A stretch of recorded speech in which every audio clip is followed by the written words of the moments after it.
kind of where do you fall on that spectrum? Definitely have to experience doubt in order to push yourself to succeed. So it's been difficult. You got to find the right people. Trying to clone something on such a minute level and have it regrow, I think that's where the issue is. Something's not clicking for them. Where they would extract a big strip out of the back of your head, and the hair that is dihydrotestosterone resistant, meaning that hair, if they transplanted it, it would never fall out.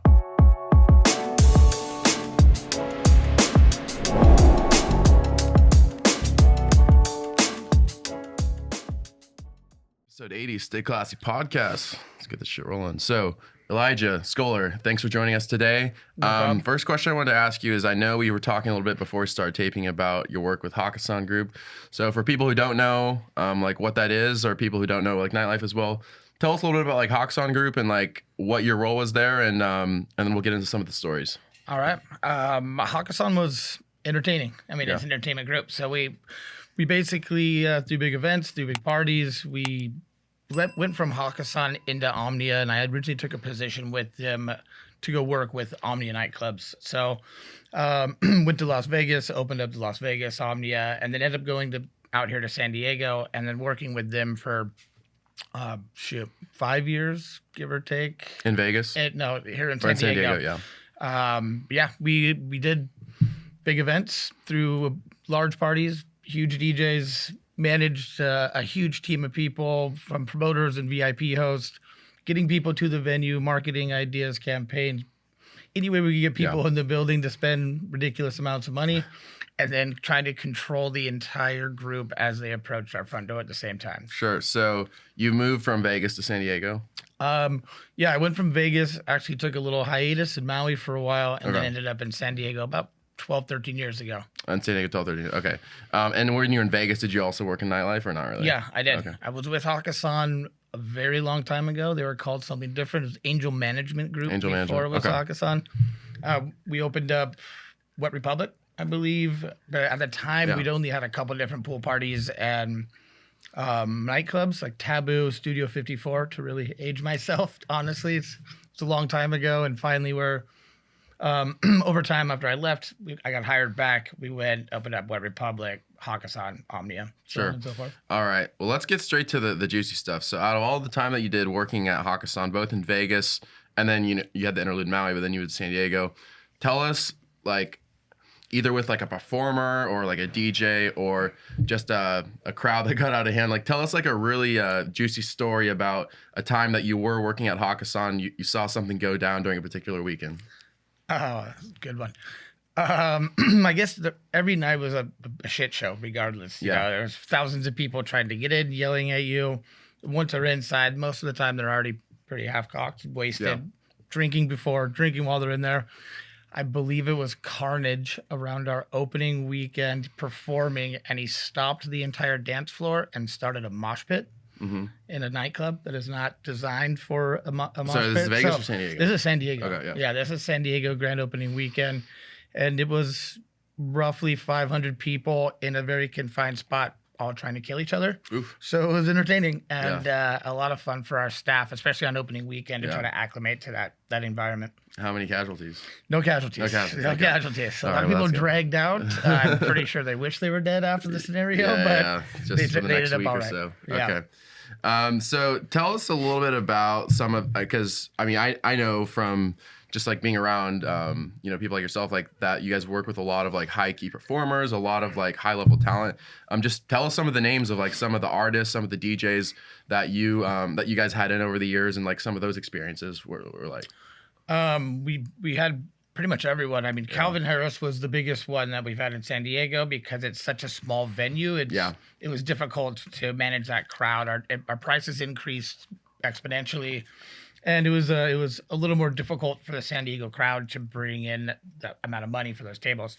I'm not saying anything bad about the San Diego crowd, but Las Vegas prices, $10,000-$20,000. Yeah. Out of here, you $5,000, $10,000 VIP table, and people kind of look at you like you're an idiot. So that was a difficult one, but it was one of the best shows I've seen, especially for a small venue in San Diego. Yeah. Okay. What about like hip hop artists? Like any cool hip hop artists come through over the years? We had blanking on the guy's name. it was one of our first hip hop shows. We didn't do a lot of hip hop shows. It was maybe like a quarterly event because it's predominantly an EDM crowd. Yeah. So we had, shoot, I'll think of his name later, but it was, no, you're fine. It was some rapper, and typically when rappers come in, they come in for like 3 to 5 songs. They show up at 1:30, like right as reports closing time, and piss off the entire staff, show up late. Yeah. So this guy had gotten off the flight and forgot his shoes. Oh. And like completely, like completely. Well, he had shoes. He just didn't have the shoes he wanted. Okay. So he refused to perform. And so they looked around for the shoes, and we're like, "Hey, man, you're breaching this contract. You really have to get on stage and do a couple of songs. It's not very difficult. Yeah. Stay behind. Don't get on the stage. You could even stay in the DJ booth. No one will even know you're wearing what shoes you're wearing." Yeah. So, did he do it? He ended up going up. A lot of booze, influencing, talking to him, and making sure that he was able to go forth and do so. But it was stressful for everybody. And I think we waited till about 1:50 a.m.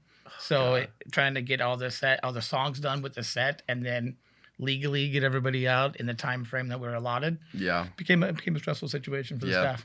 We'll have to remember that name later. But I wanted to ask you also. So with all the performers coming in over the years, like, just sort of you kind of alluded to it already, like the difference between like Vegas nightlife, obviously, I mean, it's Vegas, versus like San Diego, smaller venue, like smaller crowds, like different clientele. But how have you sort of seen San Diego nightlife evolve over the years in terms of obviously COVID threw a wrench in things, I know it affected your career path as well, but talk a little bit about just like in the past like decade or so, how San Diego nightlife has evolved for the better, for the worse, just sort of like what you've seen, sort of the changes in the club nightlife scene. Yeah. That's an interesting topic, actually, because I did leave town for a little while, post COVID. So when I was in the nightlife and things were evolving here, it was good. We had bigger venues, we had more big name DJs. It was different. We try to bring that Las Vegas into this area, that atmosphere, and evolve in a positive way. I feel like after COVID happened, the Hakkasan here, the Omnia, the Hakkasan group, kind of left town. Nova came in and took over, but they went in more of like a ravey culture, I guess you could say. Yeah. More of like everyone's trying to go towards the festival format as opposed to that big DJ. So I haven't seen much good from the evolution. I think it got really good 2012, 2015. It went really well. 2020, everything shut down. Yeah. And now when I go out, I see more of more of like a EDM raver crowd, less VIP tables, more people crammed in a room. And the venues that I see doing really well with the VIP, it is a room. It's more of like an ultra lounge. There's just tables a little bit closer together. The tables are the vibe in the room. The DJ's not a big DJ, but it's a DJ that is creating an energy, and people have a lot of fun in there. Sure.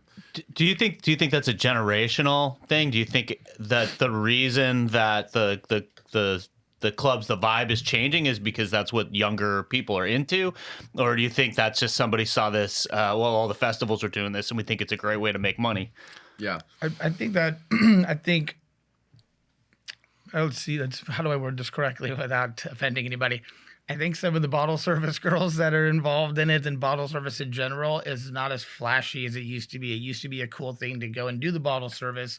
And now people are like, I have to spend $5,000 and I don't get a show. People have no enthusiasm around it. And then the younger generation, obviously the festivals, the new up and coming, the growing thing that's happening around the world.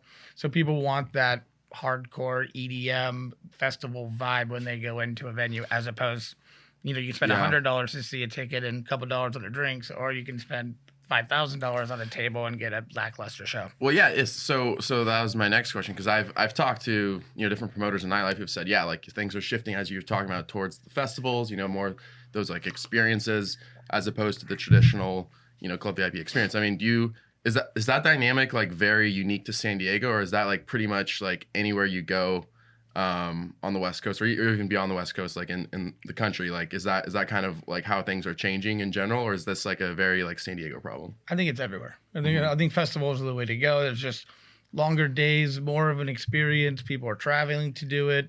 There's a full day of events as opposed to just going at night and experiencing the nighttime. So more of an experience than just going for one night, spending way too much money on alcohol, seeing one very short show. This is more of seeing a grouping of shows, and then at the end you see your big DJ that you want to see, and you go home or you go do what you do afterwards. But hopefully people go home safely. One more question on this topic before, and I know I'm kind of beating dead horse here, but one more question is just like on that note of, people like shifting the experience, clubs and nightlife, shifting the experience towards festivals, towards these like experience formats, like, and away from the traditional VIP stuff. Like, do you see that as like probably just the way things are inevitably going to go, or do you see that as like sort of just like a fluctuation, like times change and that'll change too? That's another good question. I think over time, everything has its own periods that evolve into something, and see where it kind of grows the industry in a different way. So with nightlife in general, it always started as the big room full of people going to the bar, experience-based scenario. Then bottle service came in, kind of disrupted the whole scene. That became the big go-to, and then it's kind of de-evolving back into what it was 70s, 80s, when it was more like the disco era, when it's just a big room, no VIP table, stuff like that. So it's interesting. It will be interesting to see how it evolves, de-evolves, or time just repeats itself. Enjoying this episode? Subscribe for more content on finding your own path to success. Every subscriber makes a huge difference to the pod, and we're grateful for everyone. And don't forget to throw us a classy like and comment too, to let YouTube know that you're a fan of our stuff. Now back to your regularly scheduled podcasting. Sure. One question is, like, San Diego nightlife pretty well, both from your experience working here and just like the connections you've made. So, is there anybody in San Diego, like any like CEOs, like club directors, managers, who you feel like are doing it the right way? Because we've kind of talked about like sort of the lack of energy, enthusiasm, like that's like kind of creating this like shifting dynamic, this almost like devolving of the quality of service. But is there anybody that is sort of doing it the right way, that is like sort of doing things in a positive way that you see? Everyone really does something different or tries to be different to create a new vibe, the shiny new toy effect. So certain people are doing hip hop, certain people are doing the more of the festival size venue. Some people are trying to go with the ultra lounge and make it more of an experience or a smaller setting, intimate scenario. So it's hard to say who's doing it right, who's doing it wrong. Everyone seems to be pretty successful. It has shrunk down to, just a key group of venues now. So those guys must all be doing it right in their own respect. Sure.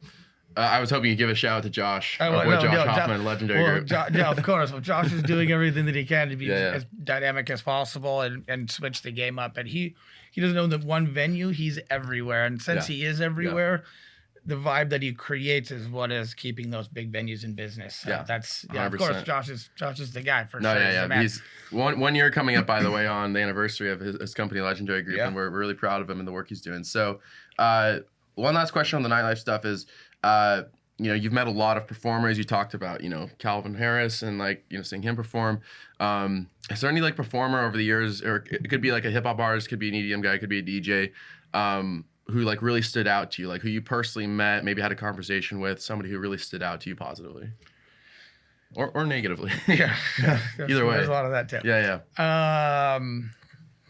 I don't know. Steve Aoki's always been a very nice guy, easy to talk to, friendly.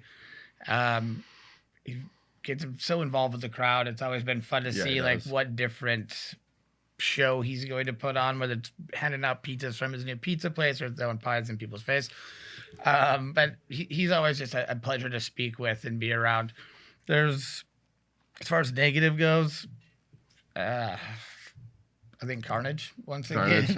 It was a very long time ago, but usually we have to limit the alcohol intake to make sure that we're not dealing with the repercussions. Too much carnage. Of the crowd. Yeah, too much carnage.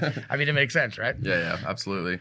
Another question I have is, and we will shift topics in a second, but like as far as like, because we talked about like the pandemic, and I know it's been a couple years now since the pandemic was in full effect, and People are tired of hearing about it. But the reality is that did change nightlife, and it did change not just nightlife. It changed business, entrepreneurship. It changed the way that we interact and the way we see other people, the way we engage in society. So I know that the pandemic changed a lot for you. Do you think that and this is a question I've gotten different answers on. Do you think that the pandemic sort of brought about irreversible changes in nightlife that we're seeing playing out now, like across the country and in society? Or do you think that it just simply accelerated trends that were already sort of happening and inevitable anyways? Like, where do you kind of like stand on that topic? I don't think it was really irreversible. I think that it did accelerate a lot of things that were slowly evolving. As we talked about before, the whole festival scenario where, take out the tables, added more bodies, and that seems to be something that we saw growing as the festivals were growing. So I don't think anything has really changed too much in that regard. It's nothing that we can't get back over time, but it did change, a lot of the venues that existed prior to the pandemic. Everybody shut down, tried to rebrand, rename, new people coming into the scene. Yeah. Now shifting topics, so you were in nightlife, pandemic happened, you had a new career trajectory, like a new inspiration. Well, I'll just let you explain, tell people what it is that you do and how did that come about? Okay. So this will be a long one. Sorry, guys. But, so now I own a company called SD Hair MD. So over the pandemic, I took the time to really figure out where we were lacking and how I could help that database, that network that I had created over the almost 20 years of working in hospitality. So before the pandemic happened, I had slowly been transitioning into the medical field. Mm-hmm. So and out of personal, kind of selfish reasons, I got into it so that I could influence a lot of doctors to come to the venues, get drunk. Doctors love to go get drunk, have fun in a nightclub surrounded by women. Sure. So it was really easy for me to transition into that, kind of double dip, get all those people in my network to come out. And as I was doing that, it seemed like it was a pretty cool industry to be in, especially because just to see how the people are and how they really care about people, and they party pretty damn hard, to be realistic with you. Yeah. So we slowly transitioned. As the pandemic happened, I obviously got out of nightlife. Nightlife was done, over with. I fully got into the medical field and realized that hair restoration and transplantation is a very, very niche market. Not a lot of people were doing it. In San Diego or in general? In general. Okay. I mean, in San Diego alone, there's maybe 3 or 4 of us that are actually doing, hair transplants within the United States. I couldn't tell you the number, but it's not a very big number. I know there's only 200 board-certified hair transplant surgeons in the world. Yeah. And most people just realize, or they think that they can only go to Turkey or Tijuana and get this done, which is tons of negative impacts that can potentially happen. There's a lot of variables that go into that. So I knew that getting into this would be good. And with that network that I had, it would be easy for me to talk to some of the guys that have that disposable income to get away from the VIP table for one weekend and then let me fix their hairline or, help their thinning hair. So it's been a good, easy transition. We've helped tons of people. And so it's still rewarding, and I'm still hanging out with the same people. I'm still, surrounded by great people.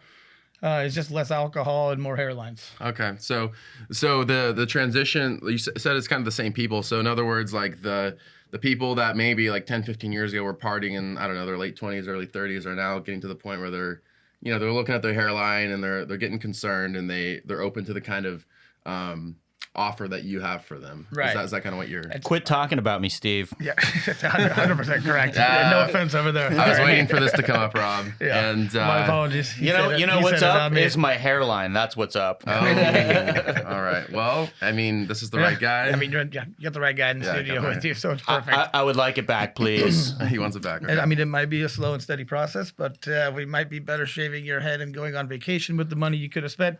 Just kidding. We can actually help you out if you need to be helped out. Yeah. Well, wait. Where are we going on vacation? I know somebody that's got a thing going on in Vegas. Well, if you go to Vegas, that could be fun too. But we will have to sacrifice your hair for that Vegas trip. So it's up to you what you want to do. Hakkasan or hair? Yeah. Okay. Yeah. It's hard to have both. I don't have enough money for that. Okay. But yeah, so like you were saying, the younger generation that was going out spending the money, as they get a little bit older, there, some people are still in it, some people are out of it, but I've remained friends with a lot of them over time. And as people get a little bit older, the hairline starts to go back a little bit further and things start to thin out. It just, with androgenic alopecia, your hair does thin out. It happens over time. It's inevitable for about 75% of guys, for any kind of some sort of hair loss that'll happen. But over time that ends up going away in one way or another. And that's when they give me a call because I've stayed in contact with them and they have that disposable income. Yeah. So this is a field that I actually know pretty much nothing about. So tell us a little bit about like when realistically in the average male does hair loss normally start? I mean, maybe that's a question that everybody in the room knows except me, but then tell us like what is the technology that goes into like the reversal of that? Okay. Like how does that work? So hair loss can happen at any time for guys. Unfortunately, right after puberty realistically is when it could start coming on, like early onset hair loss, or you could have a great head of hair like myself through your 40s, and the next thing you know, into your late 40s, early 50s, you're a cue ball. So we got to really watch it and maintain what's going on. I guess, what was the second part of the question? Oh, just like, so like, I don't know, like what is the actual like technology and like innovation that goes into reversing hair loss? Like how does that work? Is that like a relatively new like innovation, or is this like, is it kind of thing where this has been going on for decades, but you just do it differently? So we do it differently in a couple of different ways, but I'll explain the evolution of hair restoration. It's actually pretty interesting how it kind of came about. Obviously, everyone knows that hair loss is pretty close to inevitable for a lot of males. So they started doing a strip method or a FUT, follicular unit transplant, where they would extract a big strip out of the back of your head in the hair that is dihydrotestosterone resistant, meaning that hair, if they transplanted it, it would never fall out. So they started doing these big strips of hair, and that would kind of help in certain areas. Yeah. Which was with great technology. And they also tried a couple other things, the plugs, which is a terrible thing for me because hair plugs is what I get. I'm called the hair plug constantly. So they were terrible. They would extract, dime size or smaller little plugs of hair from the back and then put it in the front. It looked terrible, but it was the evolution of that, the hair restoration. The next one that they tried was a scalp reduction, which was a terrible idea. They would literally cut out a portion of your scalp and then pull it together and then, try to reduce the size of the scalp that was exposed without hair. And that was a terrible idea. Terrible idea. They didn't last very long. I think they tried it, experimented with it for a while, and people were like, this is terrible. My forehead is 10 times bigger than it was before, and then my scalp looks a little better. So what we do and what we've evolved into is called follicular unit extraction, or FUE. And it's kind of like the plugs, but we've shrunk down the size of our extraction device to about 0.8, 0.9 millimeters. So we're literally extracting each and every individual graft of hair from the back of your head, and we're spacing it out 1 to 10 grafts in the back of your head, so that there's no visible scarring. There is a little bit of scarring, but it's not visible. Someone could be standing right behind you in the grocery store with a shopping cart and have absolutely no idea you've ever had a transplant because it's so small. And when it shrinks and heals, that scarring is reduced to basically a slight change in pigmentation. Okay. So we'll take that graft and then we'll move it to where you're experiencing the deterioration. So if, say, your hairline is completely gone or de-evolved into nothing, we would redraw your hairline out. We would take those grafts from the back. We would separate them into single-haired follicles to make sure it looks as natural as possible. And then we would go through and just implant them where you need it, creating the same density in your hairline that you're experiencing on the sides of your head. Everywhere else, we can use 2, 3, 4 haired follicles from the extraction on the back of your head and put that behind the hairline, in the mid-scalp, or on the crown to give you that natural look. Less trauma, but the same density you would have as the sides of your head because there's multiple hair follicles. So one question I had while you were talking is I was thinking like this technology sounds like super, profound, amazing, all that. But But I was thinking, like, how did they get to the point in time where they were able to like successfully like test this, like, no, this is gonna work, like, see it like trial and error.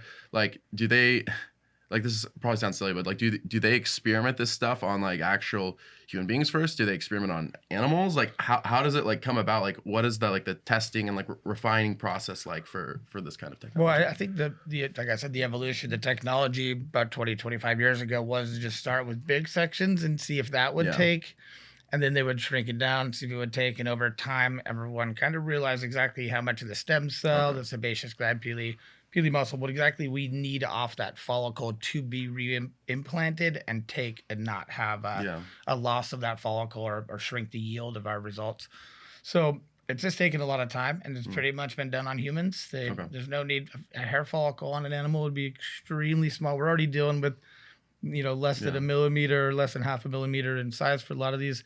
So to do it on an animal would be so difficult. Dude, I mean, this is actually a real question I have is like, are humans like unique in the way that we like grow and lose hair, like at the, in the way that we do, like as human beings, or like, is this pretty much like a universal like mammal experience, like in terms of like other animals losing hair in the same way we do? We grow hair, lose hair just like animals would, mammals.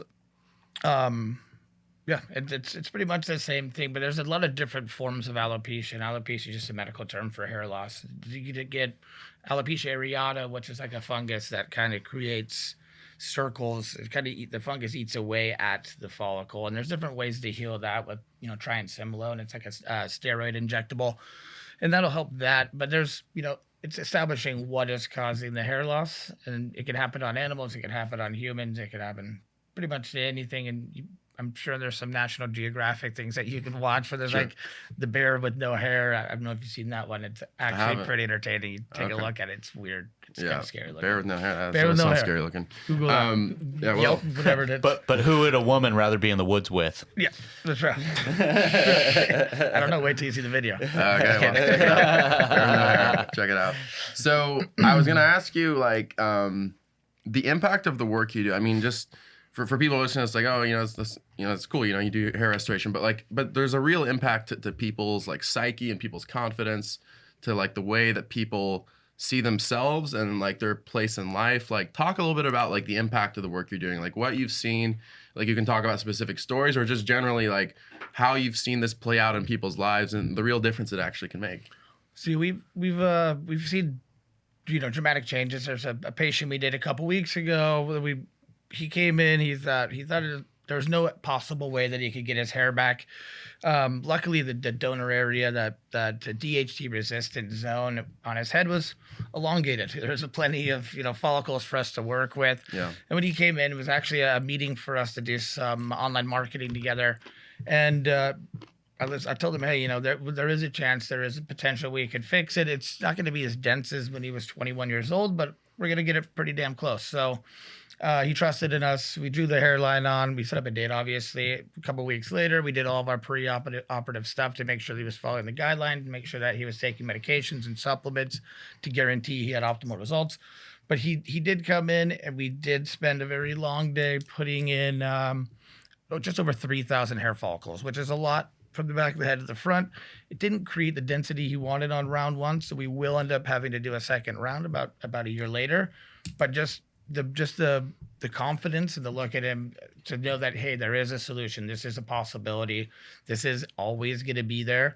And we're going to give it a chance and do our best to make sure he's happy. He was blown away because everyone else told him there's no way, that's not going to happen, or it's going to cost you $40,000, and he just kind of gave up hope. So, and how old was this gentleman? He was 31 years 31, old. Okay. 31. And just completely brand new look, just total makeover. Yeah, okay. Just kept, the hairline's a little bit further back than it was before, but completely recreated the hairline and then gave him the best density we could on the first round to make sure that he was at least happy with that first go around. And do you have an idea at this point, like what the like success rate is in terms of like these procedures and like how often they're successful? Like, is it, I don't know, it's like 70%, 80%? Like, yeah, the efficacy of our procedure is typically above 95% of our yield. So we would never do a procedure if there was potential for there to not have optimal results. We do a lot of our due diligence to make sure that we're looking into the patient. There's no inflammation. There's no underlying issues, because we want to make sure that when the patient comes in, he is a candidate for a transplant. And if we do the transplant, we're going to have optimal results. We're not that big revolving door, names I'm not going to say.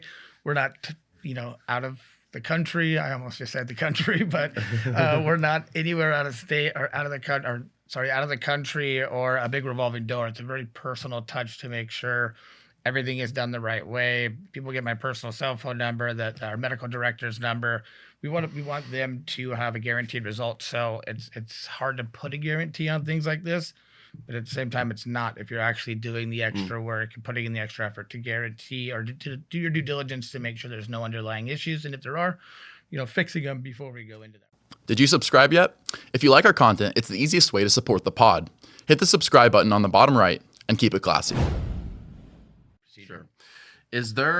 Are there things that, like, let's educate like our listeners a bit. So like about hair loss, like are there maybe medications like vitamins, like are there things that you can do to like over time maintain a healthy head of hair, like just outside of like the procedure, but like just like day-to-day practices or week to week, and then conversely, like you can talk about the other side of that, which is like what are the unhealthy habits that lead to hair loss and bad hairlines that we want to avoid. Like talk about that a bit.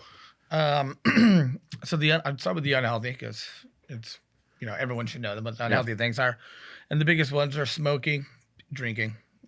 Obviously smoking is going to create chronic inflammation in the lungs, making it more difficult to heal the areas that are getting less circulation. And then drinking is just stressful on your body. And then that's kind of how I got my client base realistically. So my patients all came from that scenario. Sure. So it's, catch-22, but I'm grateful for it. Sure. But those are the two big ones. Just make sure being healthy, eating healthy foods, staying active, not smoking, not drinking, you're not doing it responsibly, giving yourself some time.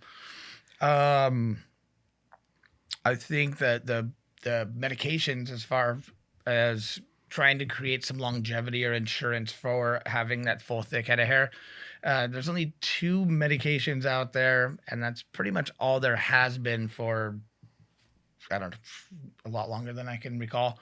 And it's one of them's called finasteride, or better known as Propecia. The brand name Propecia, it's called finasteride. And it works by preventing testosterone from bonding with 5-alpha reductase. So essentially, your body's going to produce testosterone and 5-alpha. When those bond, it creates dihydrotestosterone. Yeah. That dihydrotestosterone over time sinks into your follicles and then starves it from absorbing nutrients, which means your hair slowly but surely over time just gets smaller and thinner and turns into like a little tiny a hair that looks like resembles peach fuzz. It's not going to go anywhere. Yeah. The finasteride, Propecia, it reverses that. It doesn't allow the testosterone to bond with that 5-alpha, so there is a very low production of dihydrotestosterone, which enables your hair to continue absorbing the right nutrients. So that's a big one. That's a lot of our patients take it to this. The downside of that. And is this more, preventative, or is this like if you already have ongoing hair loss issues? This is preventative. I mean, if you start seeing it, like I said, like 75, anywhere from 50 and 75% of people, depending on their age, is going to experience that hair loss. Okay. So as you're experiencing that hair loss, finasteride is going to be more of a preventative thing. It's not going to help you grow your hair back, but it'll prevent it from falling out. So you want to take something else, nutrients, biotin, collagen. There's a great product called Nutrafol that we give to all of our patients before our procedure, and that just has everything you need in it. Curcumin to help you thin your blood out, better circulation, and then biotin, marine collagen, a bunch of other B complex and stuff like that, and that just helps. So now you're preventing DHT from making your hair get thinner, and then you're adding a supplement to help regrow the hair. So it's preventative and ensuring that you're getting that stabilization of the follicle. And it's funny because if I just paid attention in high school chemistry, I probably would have understood half of what you just said. Sorry. But no, this is good information, and for a lot of people out there, like one thing I was gonna ask is also like, are there medications? Are there any like that actually do the opposite? Like, are there medications that like if you want to maintain like healthy head of hair, that maybe you should try to avoid or not use as much, or is that not really an issue? I mean, it's really how your body reacts to certain medications, and everyone's different, so it's hard to say there's any one specific. I think keeping a healthy thyroid is a good one, because if your thyroid gets imbalanced, then you could experience weight gain, hair loss, stuff of that nature. So that's a really big one with hair restoration, hair transplantation. So keeping whatever medication you need for that thyroid to keep that stable. But yeah, there's everyone reacts differently to different medications, so it's hard to say which ones are going to be the most detrimental to that hair loss. Guys, I got a question. Yeah. Is there? I have heard of this red light therapy. I'm sure you've heard of that. Is that effective at all? Can you describe that and explain what your take is on that? Yeah. So we actually have a device in our clinic. It's red light and near infrared. So low level laser therapy is what they call it, and it's a specific wavelength that you put on your scalp. You can use it on your face. It helps shrink the fine lines. It helps reduce pores. It's one of the best things I've seen people use just for like anti-aging properties. But we use that for healing after a procedure. 2 weeks after a procedure, typically we'll have people come in. The device we use does 2 minutes of red light, 2 minutes of near infrared.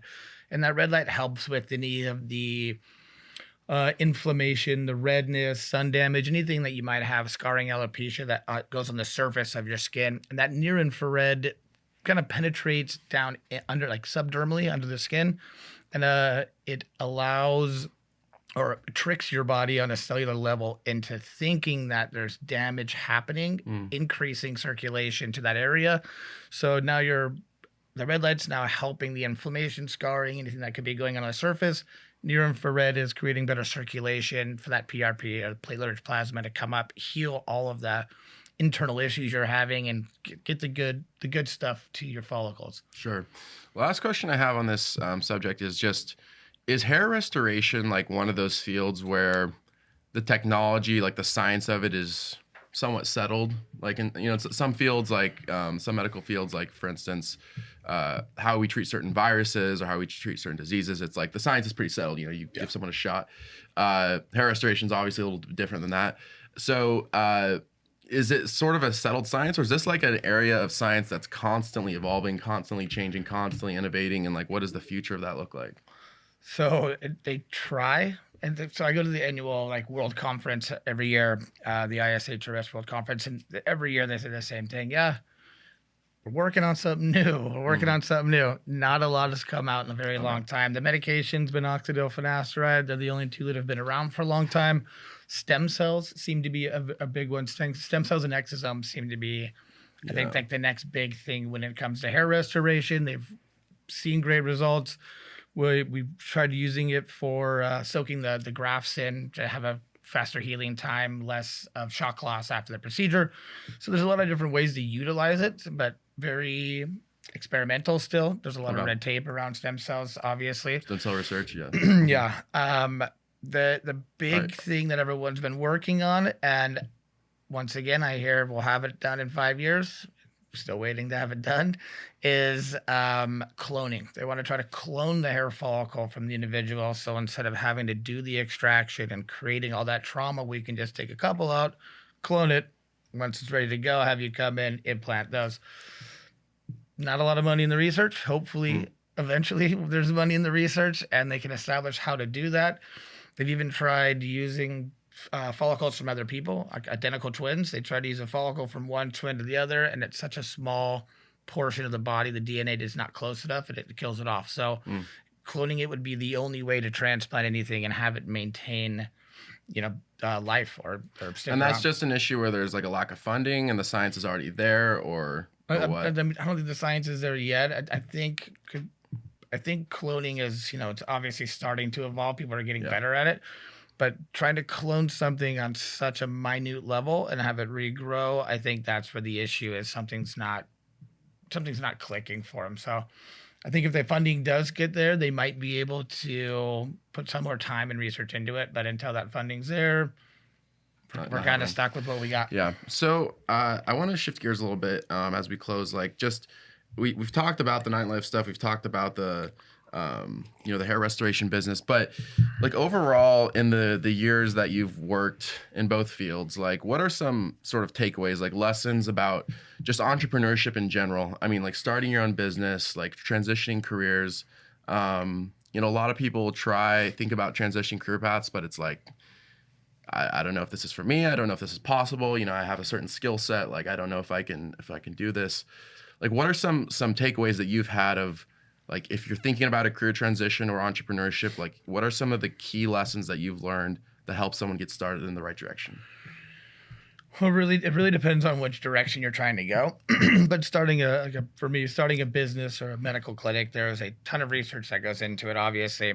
And for anything to really start off effectively or efficiently, marketing is such a huge aspect. It doesn't matter what your clinic even looks like. If you're not starting 3 months prior to the clinic or the business opening up, you're not going to have people knock on your door. So start that marketing as soon as possible. Get a campaign out there, start pushing it, opening soon, or whatever the case may be, whatever direction you go, start your marketing as soon as possible. So when you do open those doors, people are begging to come into your venue or whatever the case is. Choose your business partners wisely. That's a big one. You got to make sure that the people you're teaming up with work well with you, and there's a full understanding of what responsibilities are.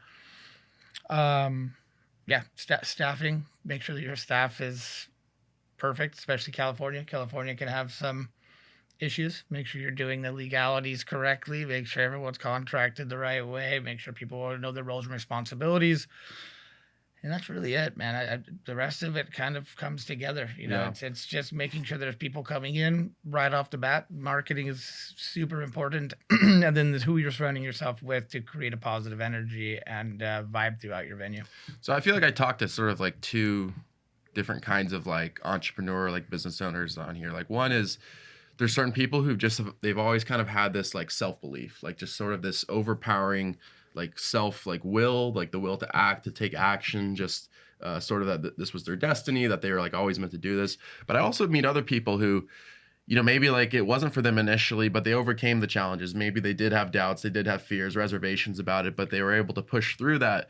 Like, where do you sort of see yourself? Was this like something where you sort of just always like believed in yourself, like you never doubted that you could do this, or were there lots of like challenging periods of doubt of like, is this for me? Like kind of where do you fall on that spectrum? Well, you definitely have to experience doubt in order to push yourself to succeed. So there's always been a lot of doubt, especially, going through such a huge career change. Yeah. I'm throwing parties one day, the next day we're operating on people. So kind of scary, a lot of doubt, a lot of research, but I'm a pretty confident guy. I understand what needs to be done, how to do it effectively, the research, the people. Doubt is inevitable. Push through it. As long as you push through it, you try harder, you're just going to grow from that doubt and make sure that things end up the way you want them to over time. You got to be patient. Patient is a big one. So I think I'm a pretty confident guy. I'm pretty happy with the success of my businesses so far, my clinics. And I'm ready to, just sit through the waiting game and have the patience to make sure that things pan out in the end. One last question I had is like, there's sort of a balance. Feel free to interject if you feel otherwise, but I feel like there's a balance between taking advice, from mentors, from people in your life who give you positive feedback, but also at some point, like listening to yourself and your internal compass and believing in yourself and not letting other people determine the ultimate trajectory of your career. Like, sort of for you, what has been the balance between, having mentors and having that positive influence, but also to some extent taking control of your own destiny and saying, like, I'm going to be the one to make this happen. Like, what does that look like for you? Well, in such a very, such a field that I'm in now that it's very difficult to find those right mentors and make sure they're specialists and not snake oil salesman. It's been difficult. You gotta find the right people. A lot of traveling to make that happen. So I think taking as much advice and learning from, especially other people in the medical field, what works and what doesn't work, and letting them do a lot of the trial and error for you, and then compiling that information to make something that's yours. I think that's something that you really need to do in the medical field. As far as business entrepreneurship goes, different regions kind of, impact different marketing campaigns. So it's hard to tell what's going to work, what's not going to. If you're doing marketing, throw everything at it and see what sticks, And so I take everything with a grain of salt, but I try to absorb the good and utilize as much of it as I can to be successful. What's the biggest challenge you've ever had to overcome in your career? Which career? Either of them. You could say here's one for the the nightlife career, and then different challenge for. I think the biggest challenge for any career that's more hospitality driven. I think it's the dealing with staff. Staff can be very difficult to work with, and that's why I said it's so important to surround yourself with the right people that fit in your world well. Staff can be very difficult to work with, so I think that's been the biggest challenge, is finding the right people, being patient, and choosing wisely. I think that's really the biggest one for me. In both fields, would you say like the nightlife fields, and the business? Well, I'd say nightlife, the client is, I was going to say patient, but nightlife, the client can be, it's like adult babysitting. Yeah, it's like the temperament of the client. Imagine having 100 of your clients in there completely wasted and telling you things that are just not possible. That's the hardest possible thing to deal with. So I think overcoming that with a straight smile on your face was probably one of the more difficult things in nightlife. But overall, it's just making sure that you have the right team around you to help you delegate through that situation. Sure. What's your favorite movie?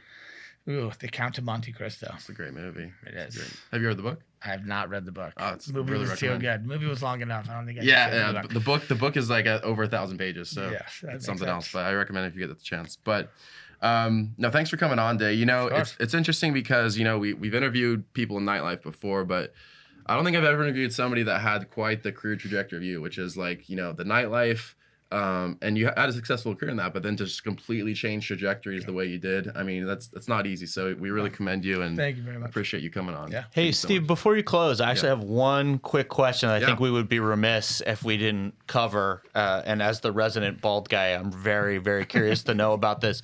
So you alluded to it a little bit in the kind of Vegas analogy, but how much does a procedure like that on average, and I'm sure it varies depending on how much work you guys got to do, but how much does the procedure actually end up running? And I'm going to take a shot out of left field here and say it's probably not covered by insurance. Yeah, no, fully elective surgery. So the procedures out of pocket. Unfortunately, there are different financial institutions that can help with covering the cost, but you can get a hair loan. You can get a hair loan. It does happen, believe it or not.